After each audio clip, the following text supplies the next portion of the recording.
bombastic side eye, criminal offensive side eye.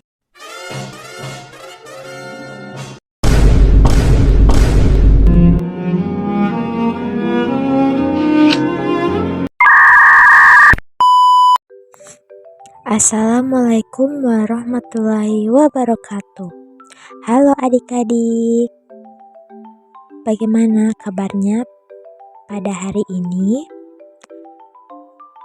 Semoga kita semua selalu diberikan kesehatan oleh Allah Subhanahu wa Ta'ala.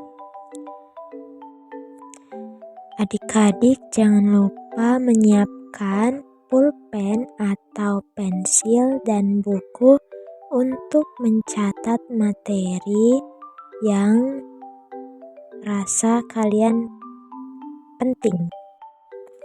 Nah, pada video kali ini kakak akan menjelaskan materi zat dan perubahannya, yaitu pembelajaran IPA. Sebelum kita masuk ke materi, alangkah baiknya kita berdoa terlebih dahulu.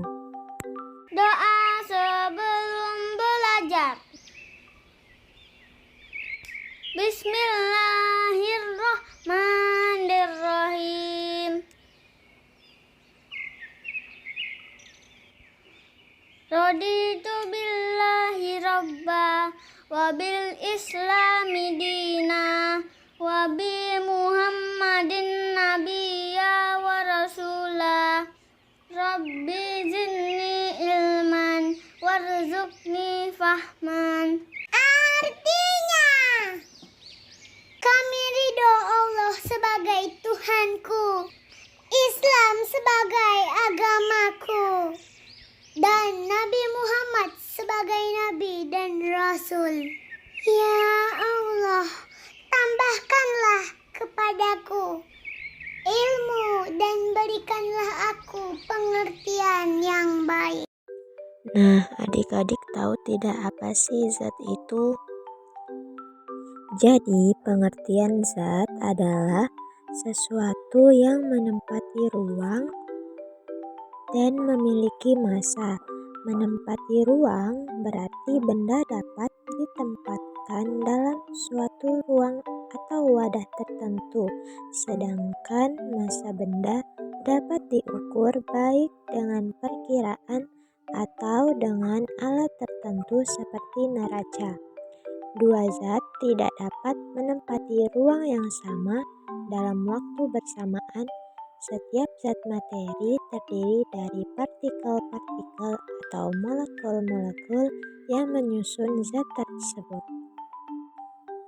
Ilmu kimia mempelajari zat melalui konsep atom, molekul, dan reaksi kimia untuk memahami sifat dan pemanfaatannya dalam kehidupan sehari-hari.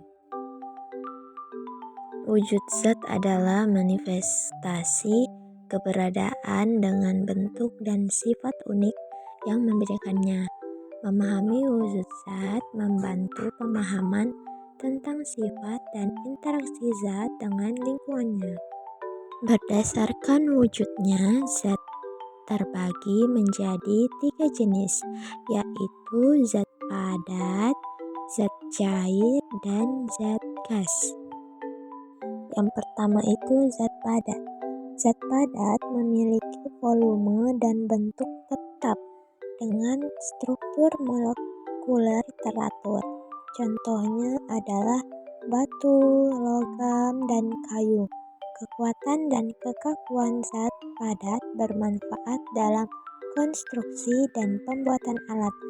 Tarikan antar partikel yang kuat membuatnya sulit diubah bentuk tanpa energi. Yang kedua itu zat cair. Zat cair umum memiliki sifat unik seperti kemampuan mengalir dan berbagai kegunaan dalam kehidupan sehari-hari.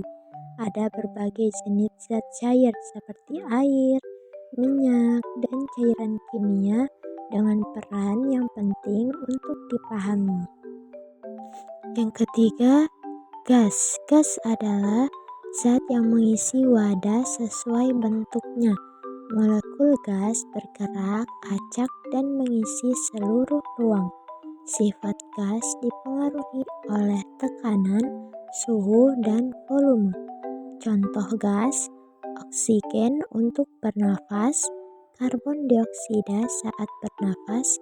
Penting dipahami dalam kimia, fisika, dan teknik. Selanjutnya, perubahan wujud zat. Ketika zat mengalami perubahan wujud, itu berarti zat tersebut berubah tanpa perubahan komposisi kimia. Contohnya adalah es mencair menjadi air atau air menguap menjadi uap air. Hal ini merupakan fenomena alam yang dapat diamati dalam kehidupan sehari-hari. Perubahan wujud benda terbagi menjadi 6. Yang pertama itu mencair atau meleleh. Mencair atau meleleh adalah bentuk perubahan wujud yang terjadi pada benda padat menjadi benda cair. Agar dapat terjadi perubahan wujud mencair, maka memerlukan panas atau kalor yang mempengaruhi zat benda tersebut. Perubahan wujud ini biasa kita kenal juga dengan istilah yang tadi, meleleh. Contoh perubahan wujud benda mencair atau meleleh dalam kehidupan sehari-hari seperti es krim yang meleleh di suhu ruang, coklat yang dipanaskan, dan es batu yang meleleh. Perubahan wujud benda yang kedua yaitu membeku. Membeku adalah bentuk perubahan wujud yang terjadi pada benda cair menjadi benda padat. Perubahan wujud membeku bisa dibilang kebalikan dari mencair. Itu artinya proses perubahan wujud dengan membeku akan melepaskan panas pada suhu yang dingin, berkebalikan dari mencair. Contoh perubahan wujud benda membeku yaitu air yang dimasukkan ke dalam lemari es akan menjadi es batu. Perubahan wujud benda yang ketiga yaitu menguap. Menguap adalah bentuk perubahan wujud yang terjadi pada benda cair menjadi zat. Menguap adalah perubahan wujud yang memerlukan kalor atau pemanasan.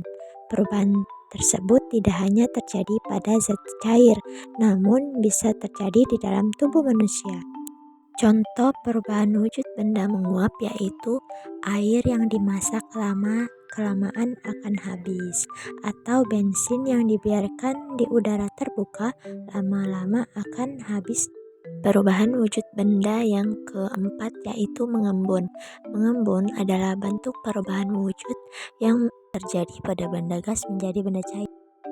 Perubahan wujud benda yang keempat yaitu mengembun.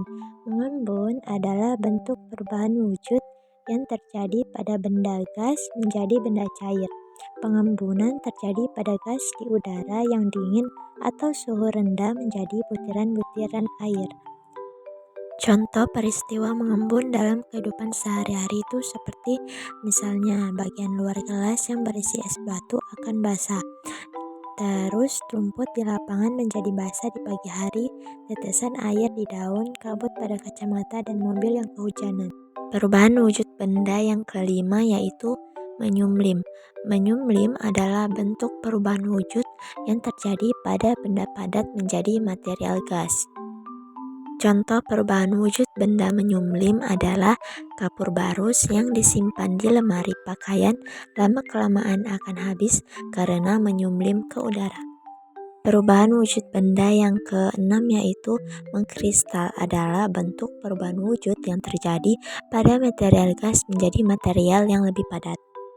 Contoh perubahan wujud benda mengkristal seperti terbentuknya bunga es di dalam freezer. Selanjutnya titik leleh dan titik didih. Titik leleh adalah suhu pada tekanan tertentu di mana suatu zat berubah dari wujud padat menjadi wujud cair, sedangkan titik didih adalah suhu pada tekanan tertentu di mana suatu zat berubah dari wujud cair menjadi wujud gas.